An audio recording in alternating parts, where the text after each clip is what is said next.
नमस्कार दोस्तों, आप सभी 69th बीपीएससी की तैयारी कर रहे हैं और आपके पास बचे हुए 130 से 40 दिन हैं जिसमें कि आपको टोटल जो सब्जेक्ट है उसका रिवीजन करना है।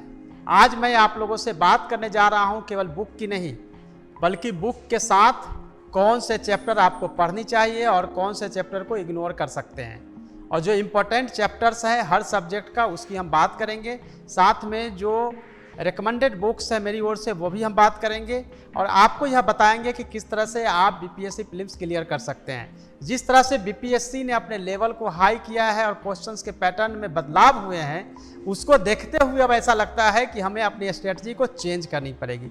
क्योंकि मैं पहले आपको 3 से 4 बुक बताता था और आप उसमें पीटी आप क्रैक करते थे, लेकिन अभी बदलते हुए समय में बदलते हुए पैटर्न को ध्यान में रखते हुए आज मैं आप लोगों से 69 बीपीएससी कैसे क्रैक करेंगे उसके बारे में बात करने जा रहा हूं। वीडियो को अंत तक देखिएगा।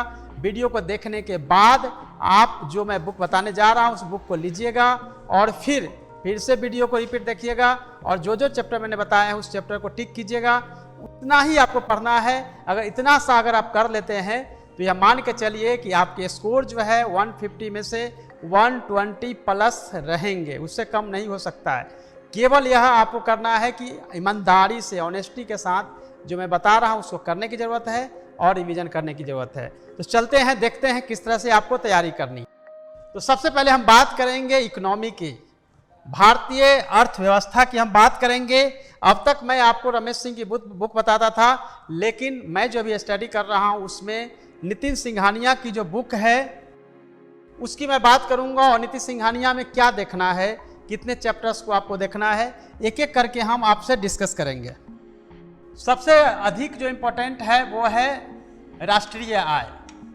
देखिए, एक बार अगर आपने समझ लिया कि नेशनल इनकम को समझने से पहले GDP, GNP, NNP, national income, तो आपके मैक्सिमम क्वेश्चन इससे रिलेटेड जो भी आएंगे आप उसको बताने की स्थिति में होंगे। महंगाई चूंकि उससे संबंधित होता है उसको आपको देखना है। भारतीय कर संरचना और सार्वजनिक वित्त जो है सिंघानिया की बुक के जो चैप्टर्स हैं उसको आपको देखना है। साथ में जो प्लानिंग आर्थिक योजना है उसको देखनी है। पैसा और बैंकिंग उसको देखनी है, क्योंकि बैंकिंग से रिलेटेड आपके क्वेश्चंस जो है बीपीएससी बार बार पूछती है, इसलिए मैंने इस चैप्टर को आपके सामने रखा है। उसी तरह से वित्तीय बाजार से क्वेश्चंस होते हैं उसको देखना है। और फिर 7th चैप्टर देखेंगे एग्रीकल्चर, क्योंकि बिहार एग्रीकल्चर बेस्ड स्टेट है तो एग्रीकल्चर पर आधारित क्वेश्चंस होते हैं। भुगतान संतुलन जितने तरह के होते हैं उसको आपको देखना है। अंतर्राष्ट्रीय आर्थिक संस्थान जो है इससे भी क्वेश्चन बीपीएससी पिछले कुछ एग्जाम्स में पूछते रहे हैं। और सबसे इम्पोर्टेंट जो बजट है, बजट में भी आप देखेंगे, भारत का तो पढ़ते ही हैं, साथ में जो आप एग्जाम देने जा रहे हैं इस साल के, तो आपको इसी साल के जो मार्च के बजट थे उसको देखना है, plus economic survey. Economic survey जो है मैं आपको अलग से कह रहा हूँ, इकोनॉमिक सर्वे भी आपको देखनी होगी। उसमें भी आपको इकोनॉमिक सर्वे में इंडिया का भी और बिहार का। इकोनॉमिक्स में इतना बार आप करते हैं तो इकोनॉमिक्स से कोई भी क्वेश्चंस आपके नहीं छूटेंगे। इकोनॉमिक्स के बाद हम बात करेंगे इंडियन पॉलिटी की, यानी इंडियन पॉलिटी में जो बुक है वो इंग्लिश और हिंदी दोनों में ये अवेलेबल है। एम लक्ष्मीकांत की जो बुक है, एम लक्ष्मीकांत की बुक को आपको पढ़नी पड़ेगी। इसके अलावा कोई भी बुक पढ़ने की कोई जरूरत नहीं है। एम लक्ष्मीकांत में लगभग 80 चैप्टर्स दिए गए हैं और 80 चैप्टर्स में से बहुत कम चैप्टर्स है जो इम्पोर्टेंट हैं, उन चैप्टर्स को ही पढ़ने हैं। और बीपीएससी में जो क्वेश्चन जहां से पूछे जाते हैं उस चैप्टर की अब हम बात करेंगे कौन कौन से चैप्टर पढ़ने हैं। सबसे पहले हम बात करेंगे पहले जो चैप्टर्स हैं जिसमें कि ऐतिहासिक पृष्ठभूमि, जहां से क्वेश्चन कभी आता है कभी नहीं आता है, और कभी कभी मेकिंग ऑफ द कॉन्स्टिट्यूशन जो सेकेंड इसका है उससे कभी क्वेश्चंस आते हैं कभी नहीं भी आते हैं, लेकिन इससे करना चाहिए क्योंकि कई बार क्वेश्चन जो है इससे पूछे जाते हैं। तो आपको संविधान का निर्माण है उससे क्वेश्चंस पूछे जाते हैं, इसलिए इसको करने की जरूरत है। उसके बाद अगर हम देखते हैं तो भारतीय संविधान की जो प्रमुख विशेषताएं हैं जहां से क्वेश्चंस पूछे जाते हैं, और इम्पोर्टेंट जो है सबसे अधिक है वह संविधान की प्रस्तावना। प्रियम्बल से कई बार क्या होता है कि बस हूबहू उठा लिया जाता है और उससे पूछे जाते हैं क्वेश्चन, इसलिए प्रियम्बल को भी आपका देखने की जरूरत है। नागरिकता से क्वेश्चन पूछे जाते हैं तो इसको हम देखेंगे, नागरिकता को देखने की जरूरत है। नेक्स्ट जो इंपॉर्टेंट चैप्टर्स है वो है डायरेक्टिव प्रिंसिपल ऑफ स्टेट, यानी कि राज्य के नीति निर्देशक तत्व, जहां से क्वेश्चंस पूछे ही जाते हैं और 100% क्वेश्चंस वहां से पूछे जाएंगे, इसलिए उसको करना है। मूल कर्तव्य को भी देख लेना है, क्योंकि कई बार मौलिक कर्तव्य से क्वेश्चन आते भी हैं, कई बार नहीं भी आते हैं। एक छोटा सा चैप्टर है, उसको भी कर लेना चाहिए। नेक्स्ट चैप्टर जो कि मैं आप लोगों के लिए काफ़ी इंपॉर्टेंट है, हर बार क्वेश्चन आता है और क्वेश्चन आएंगे, वो है मूल अधिकार। मूल अधिकार फंडामेंटल राइट से क्वेश्चन हमेशा क्वेश्चन पूछा जाता है। हालांकि ये चैप्टर थोड़े बड़े हैं, लेकिन आप इसको आर्टिकल के साथ याद रखेंगे तो इससे क्वेश्चन आपके बनेंगे, इसीलिए आपको इस चैप्टर को भी देखने की ज़रूरत है।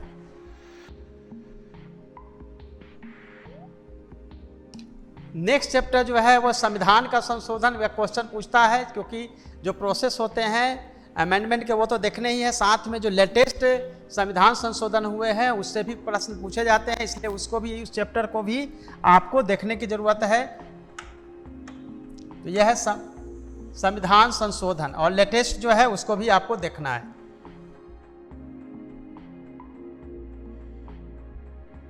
इसके बाद हम बात करेंगे केंद्र सरकार की। केंद्र सरकार में जो सबसे महत्वपूर्ण जहां से क्वेश्चंस पूछे जाते हैं वो है प्रेसिडेंट, वाइस प्रेसिडेंट से कभी आता है कभी नहीं आता है, तो आप इसको पढ़ भी सकते हैं, छोड़ भी सकते हैं, लेकिन प्रेसिडेंट से क्वेश्चन आते हैं, इसलिए प्रेसिडेंट को आपको पढ़ने की जरूरत पड़ेगी।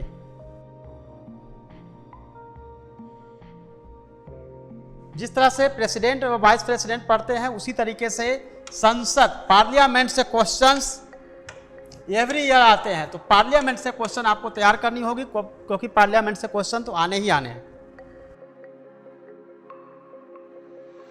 एम लक्ष्मीकांत के जो नेक्स्ट चैप्टर, जो सबसे महत्वपूर्ण चैप्टर्स लगते हैं, वो है सुप्रीम कोर्ट। आपको हाई कोर्ट या सबनेट कोर्ट्स की पढ़ने की कोई जरूरत नहीं है, सुप्रीम कोर्ट को पढ़ना है। उसके साथ आप जुडिशियल रिव्यू भी जो है उसको आप पढ़ सकते हैं। नेक्स्ट चैप्टर जो है वो राज्य के अगर स्तर पे देखेंगे तो आपको गवर्नर करना पड़ेगा, गवर्नर से क्वेश्चंस पूछे जाते हैं, तो ये गवर्नर को आपको देखना पड़ेगा। बाकी जो है मुख्यमंत्री या फिर कैबिनेट वगैरह आप छोड़ सकते हैं। एम लक्ष्मीकांत का जो 38 नंबर चैप्टर्स है वो चैप्टर है पंचायती राज। इससे भी क्वेश्चंस पूछे जाते हैं, लेकिन म्यूनसिपालिटीज वगैरह जो है उससे क्वेश्चन नहीं आते हैं, इसको आप छोड़ सकते हैं। उसके बाद हम सीधे बात करेंगे नेक्स्ट चैप्टर की, जो है 45 नंबर पे, वो है फाइनेंस कमीशन। फाइनेंस कमीशन से क्वेश्चन आते हैं, इसलिए फाइनेंस कमीशन को करना चाहिए। नेक्स्ट चैप्टर की बात करें तो आप सब जानते हैं attorney general of India, Bharat के महान्यायवादी, जहां से क्वेश्चन पूछे जाते हैं, तो इसको आपको करना चाहिए। 50 नंबर है चैप्टर्स।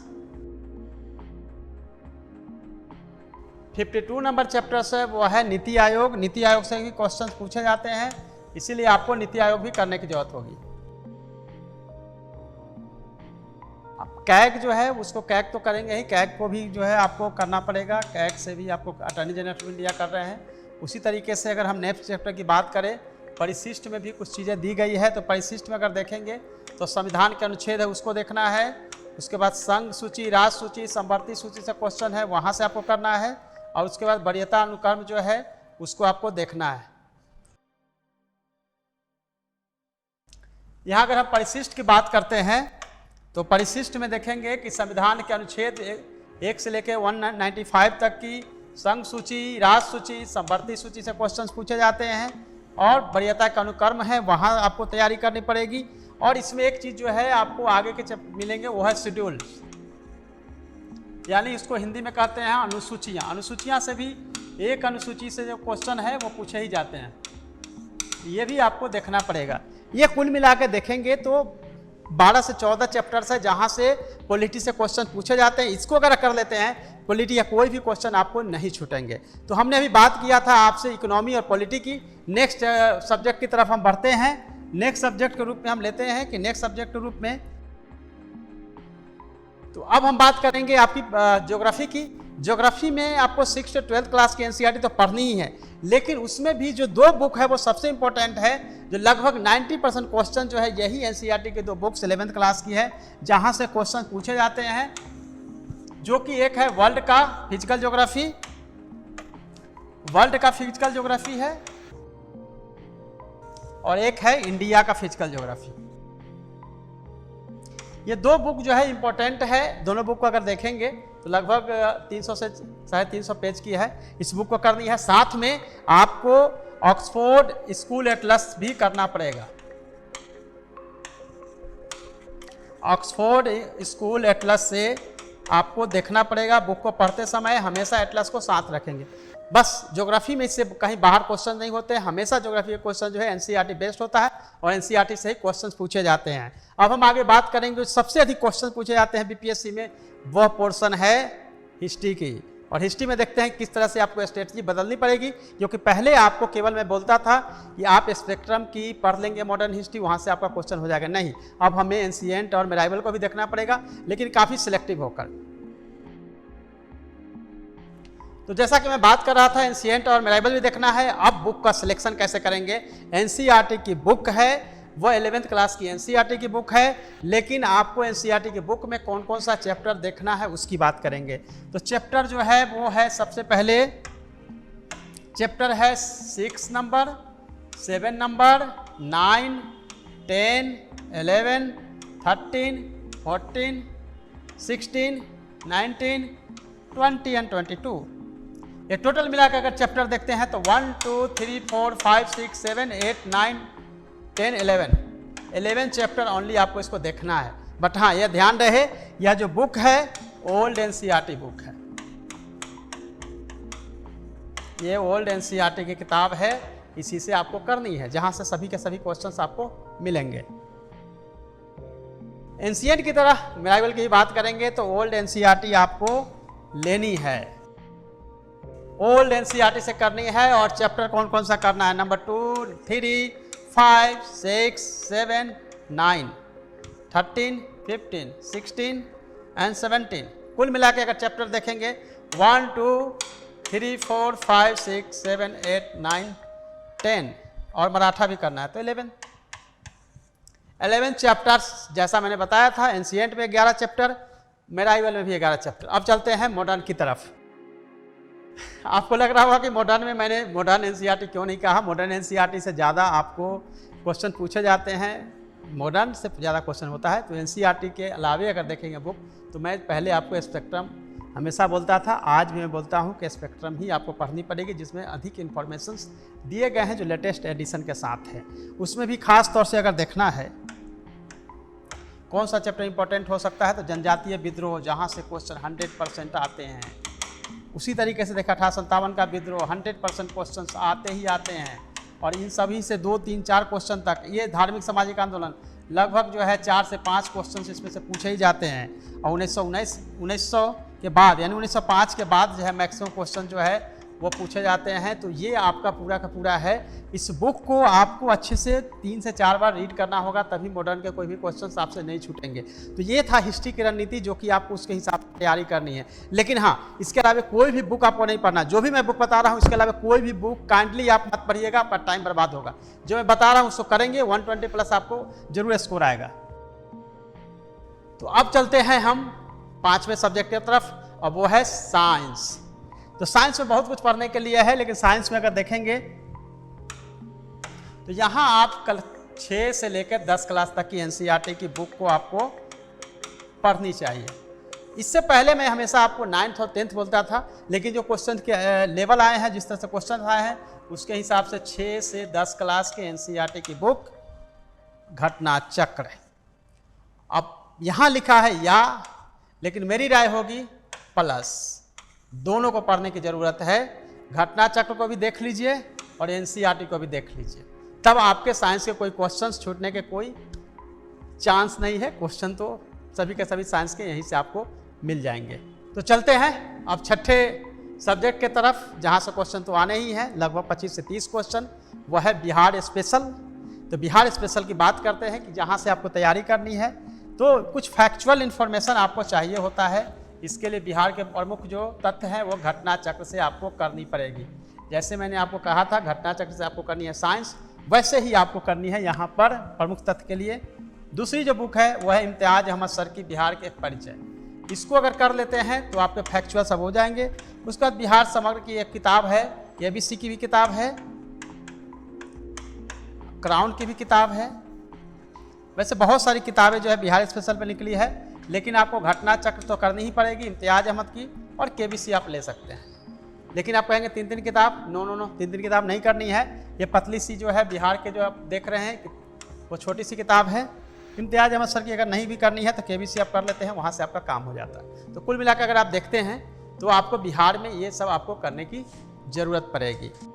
किताब को हम एक तरह से दिखा रहे हैं कि इम्तियाज अहमद सर की किताब इस तरह की दिखती है, और उसी तरह से घटना चक्र का मैंने अभी बताया था, घटना चक्र का बिहार फैक्ट के रूप में आती है, तो इसको आप कर सकते हैं घटना चक्र की। बेहतर होगा कि आप किसी फ्रेंड को दे दें, और 3 अलग अलग किताब को पढ़ने के बजाय 3 अलग अलग फ्रेंड्स को एक्सचेंज करके पढ़ लेंगे तो अधिक से अधिक आपको तैयारी करने में सहूलियत होगी। तो लास्ट हम बात करेंगे अब आपको करंट की।